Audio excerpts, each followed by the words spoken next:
We hear all the time that if you believe something enough, you can make it come true. You know, books like The Secret, Napoleon Hill's Think and Grow Rich. But is that really true? Can we manifest stuff into our life? Riches or a better job or better family situation? And if so, if we can manifest stuff into our life, should we be concerned about exactly what it is we're asking for in our life?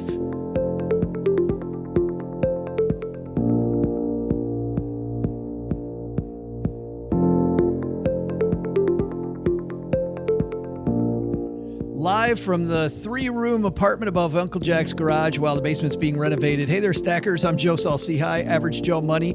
This is the show called Money in the Morning, where we take not one, but two current headlines, and we not only read them to you, but we tell you maybe what this has to do with your financial situation. And then, as if that's not enough, we end every show by giving you something we call the big idea. The big idea is where we take number one, number two, put them together, and then you go about your business for the rest of the day.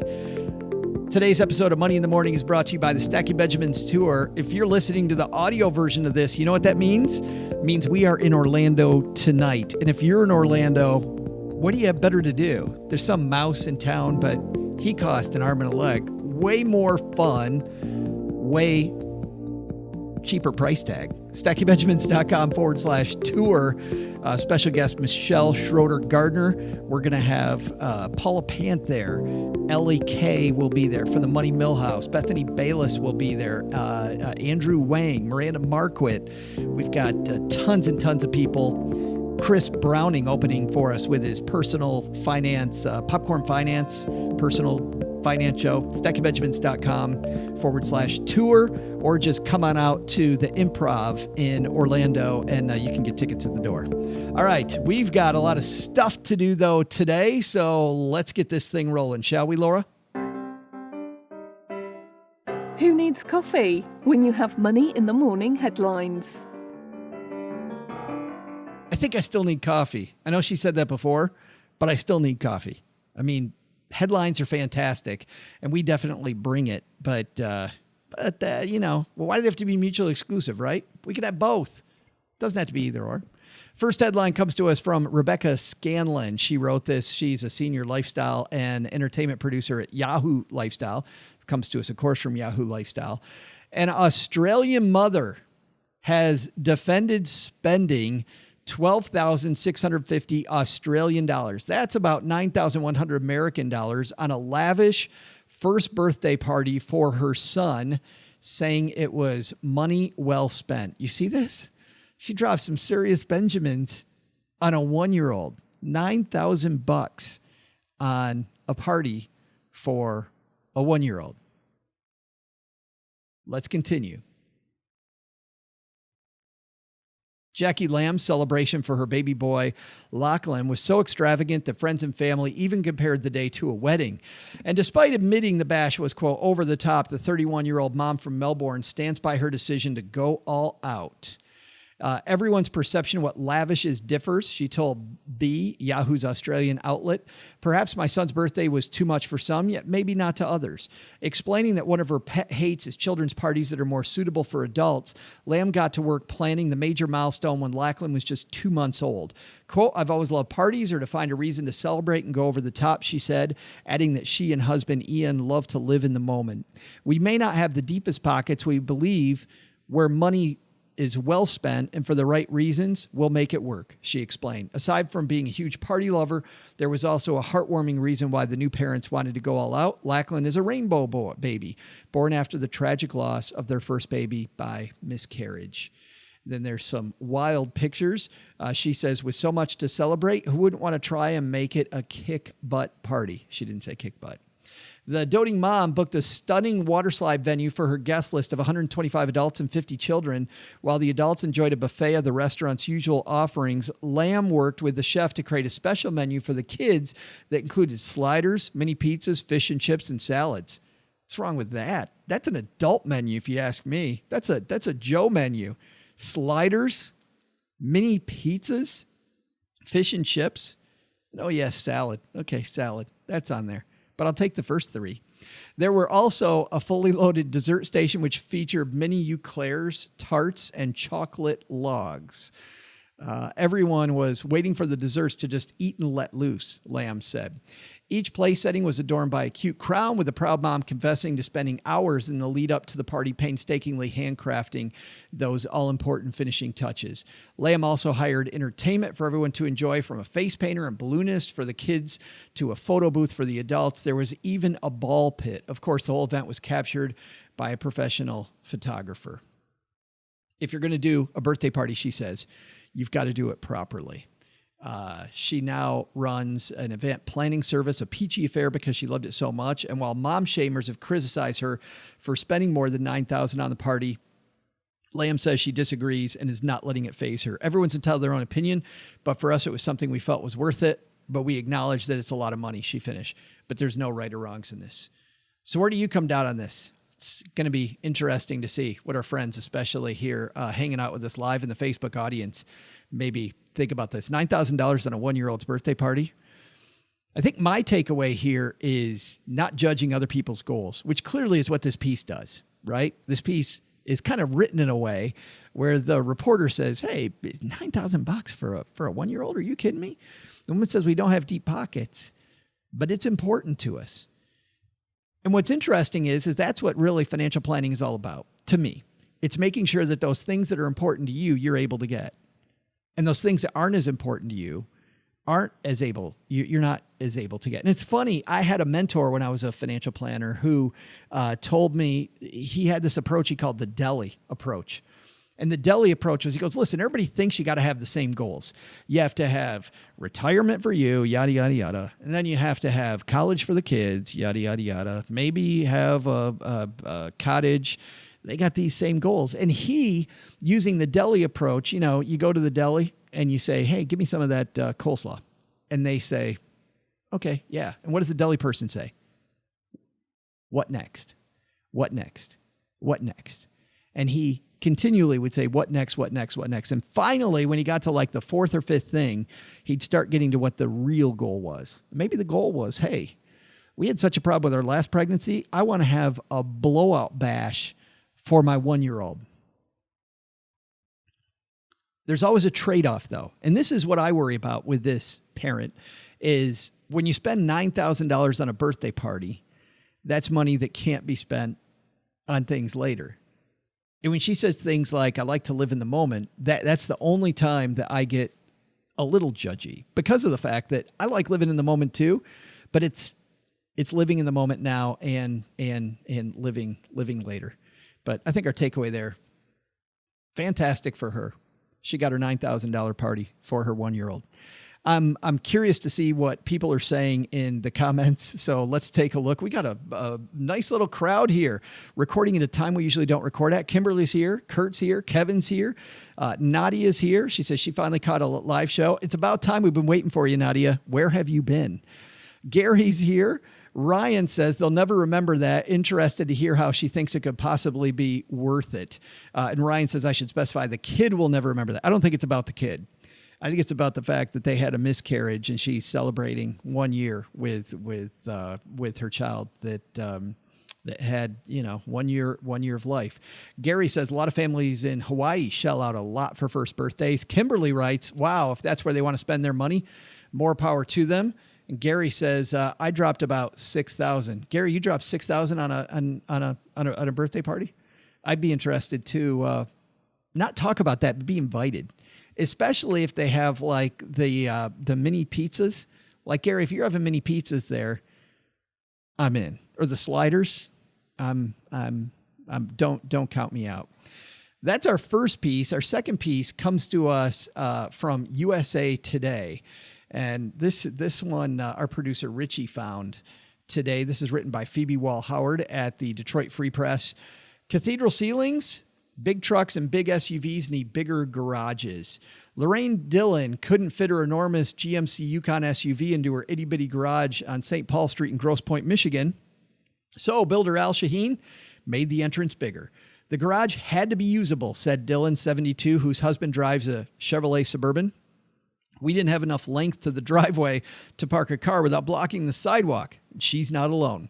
Builders say garages are getting bigger than ever. American cars have never been bigger and they've never been taller, but they can't get much wider, said Eric Noble, a product development consultant and professor of vehicle technology at Art Center College of Design in Pasadena, California. The only thing that's grown as fast as American vehicles are American waistlines. The dramatic consumer shift to pickups and large SUVs has created a niche business in garage remodeling as people try to make space for vehicles that may comfortably seat 8 people and still have room for storage. We've moved from a 7-foot garage door height to 8 foot. It's difficult to fit them not only into garages, but into parking spaces, Noble said. Vehicles have become adult toys. Dustin Collier, a builder based in Traverse City, Michigan, said his garage project clients consist mostly of people in their 50s and 60s. Quote, vehicles are just taller. You might be able to fit a Ford F-150 into a garage with nothing on its roof, but if you have lights or anything up there, it's cutting things close, he said. Our busiest time is in the spring when everybody gets their taxes back. We get calls in the fall too because people are trying to get ready for winter. I see a lot of 4-door pickup trucks. They just don't fit. Collier says people spend $3,000 to $12,000 trying to make things right. While the 8-foot height's a new standard on garages, he builds as high as 12 feet now to accommodate the popular roof racks. People are all about their toys now, Collier said. The trucks are jacked up in the air with big tires. Improvements may run as high as $20,000 for some. Quote, people are adding on to garages to make them wider, doing additions, adding rooms to the back, making garages longer, said builder William Picotta, who's based in Livonia, Michigan. If somebody has a truck with a cap on the back and they lift it up, it can rip the back door off and bust the glass in it. You need clearance and peace of mind. And the piece goes on. The thing that was amazing to me about this piece is we're making room for a luggage rack to carry more of our stuff in our car that carries our stuff. And we're building a bigger garage to fit more of our stuff. It all seems to kind of revolve around the stuff.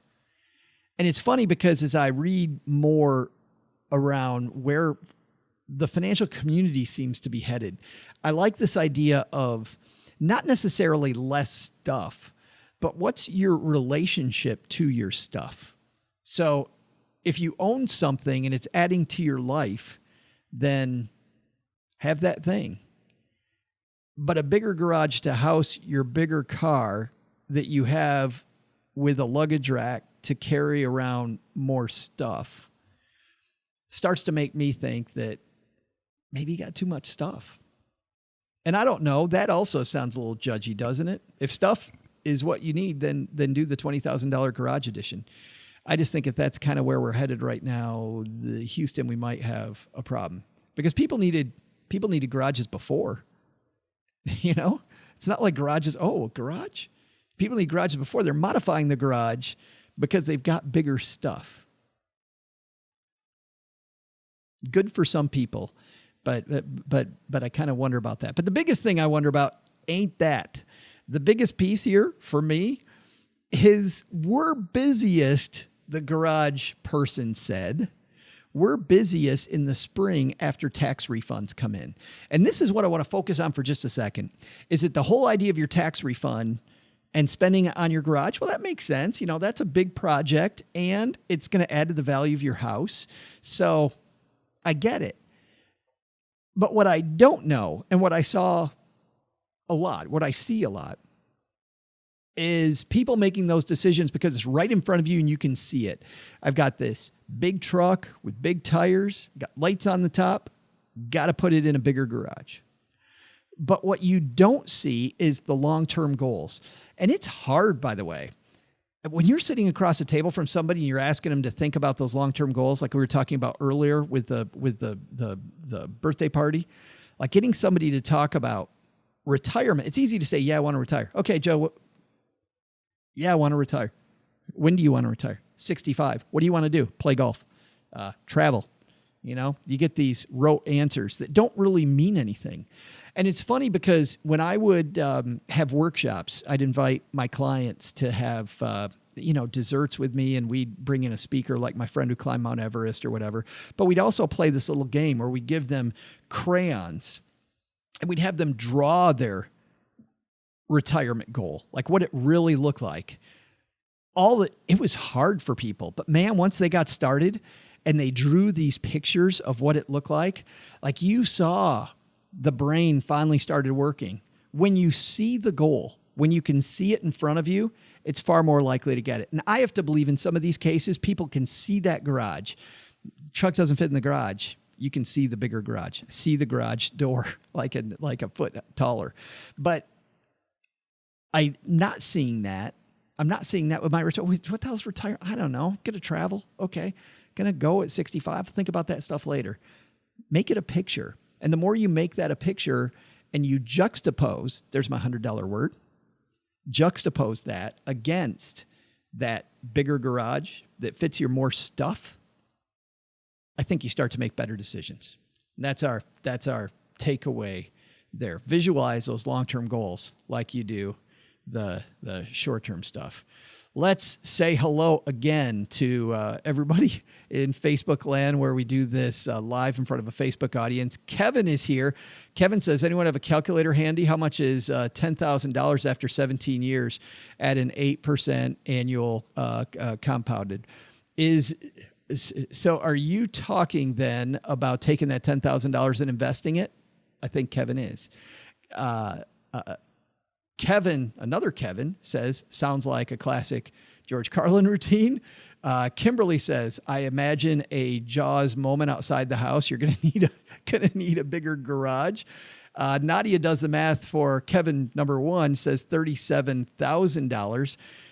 Karen is here. Hey, Karen. Karen says, I can't get into the luggage rack on my Honda Pilot. I made my son climb up on the roof with a luggage rack. I can't park it in the garage.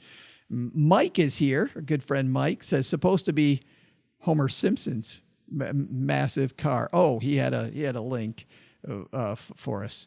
Very, very funny there. And Nadia says, I'm stealing OG's words, juxtapose. Well, he's not here, so I gotta use his words.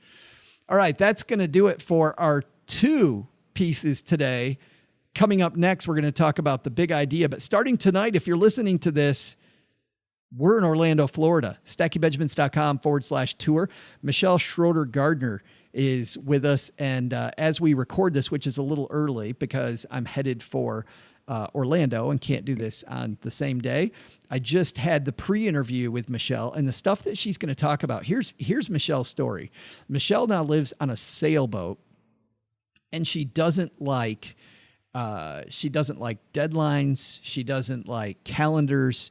She's changed from a person who worked nearly 100 hours a week. And I remember Michelle in these days to get out of about $40,000 of student loan debt and worked for the man, did a blog on the side called Making Sense of Sense. Since then, all that hard work is paid off. And now her blog makes over 6 figures a month. We're going to talk about what it takes for you to maybe grow your income the way that Michelle did, and talk about her story and the support that she gets from her family and what people, what's coming up next. Is there anything she's thinking up next? And if not, what does that mean? So great interview with her. We got our friends at TIAA talking about Rise Against Hunger, which is a great organization in the Orlando area. We'll learn about that. We'll also talk about fintech and startups. We're going to talk about, of course, we got to talk Disney, right? We're going to have Josh Elijon who's going to tell us about that. Chris Costello, our co-host. I could go on, but just do this. StackyBenjamins.com/tour. If you're in Orlando tonight, come see us. All right. We did our first headline, which was $9,000 spent on a first birthday party. That's some serious Benjamins to drop on a party. And the takeaway there, don't be judgy about other people's goals.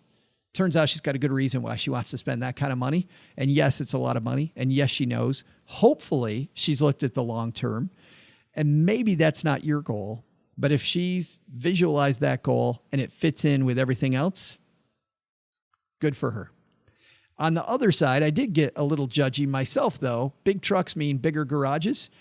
bigger trucks to hold more of your stuff with your stuff, bigger garage, so your car will fit in there, and that ends up being a lot of money.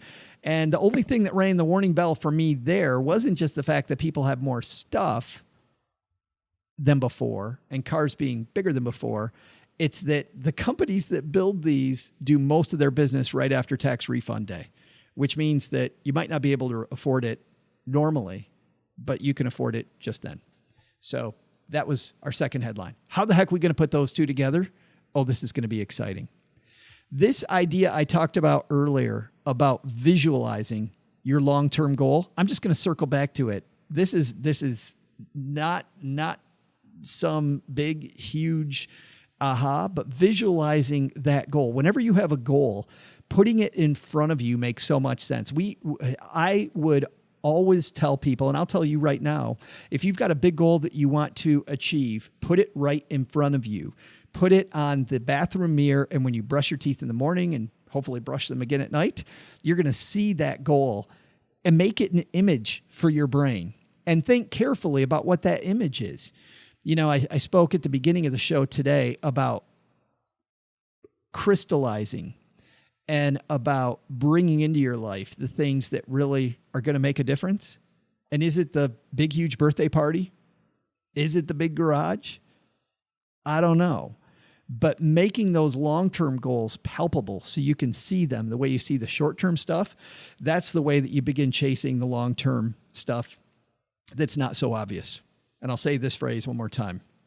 Don't always chase the short-term and obvious. Sometimes it's that long-term and not so obvious, which is where the real Benjamins and the real life is stashed. That's going to do it for today. Hey, thanks everybody for hanging out with us on Facebook. Thanks everybody listening at home. Hope you can join us in Orlando tonight. We'll see you here next time. Go stack some Benjamins. Bye-bye.